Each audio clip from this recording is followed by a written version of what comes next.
I knew that we had just left this pyramid and that I was now admiring the marvelous palace of Savansa, the capital of Mu. Beyond the palace, in all directions, stretched the plateau Thao had spoken of. A pathway, at least 40 meters wide, seemed to be made of a single stone block, led out onto the plateau from the center of the gardens.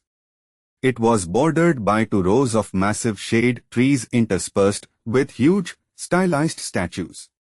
On some of these statues were hats, red or green, with wide rims. We glided along this pathway amidst people on horseback and others riding strange 4-legged animals with heads resembling dolphins, animals to which I had never heard any reference made, animals whose existence took me by surprise.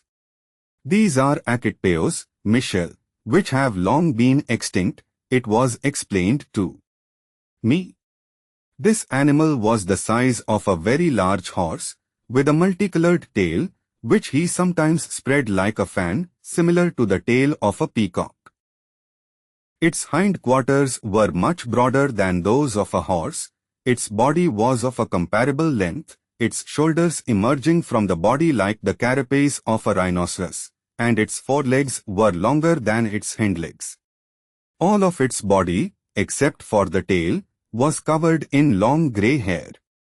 When it galloped, I was reminded of the way our camels run. I sensed quite strongly that I was being led elsewhere by my companions. We quickly passed the people on their walks, very quickly, and yet I was able to take in and note a feature of their language. It was very pleasant to the ear and seemed to comprise more vowels than consonants. Immediately, we were presented with another scene, similar to a film, when one scene is cut and another shown.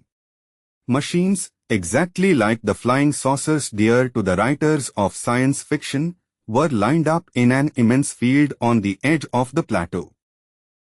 People were disembarking and boarding the flying machines that took them to an enormous building, which no doubt served as an air terminal. On the landing field, the flying machines emitted a whistling sound that was quite tolerable to the ear. I was told that our perception of the sound and its intensity was comparable with that of the people who were part of the scene before us. It struck me that I was witnessing the daily life of people who were remarkably advanced and who had been dead for thousands of years. I recall taking note also of the pathway beneath our feet and realizing that it was not one huge stone block, as it appeared to be, but, in fact, a series of large flagstones, so precisely cut and positioned that the joints were barely visible.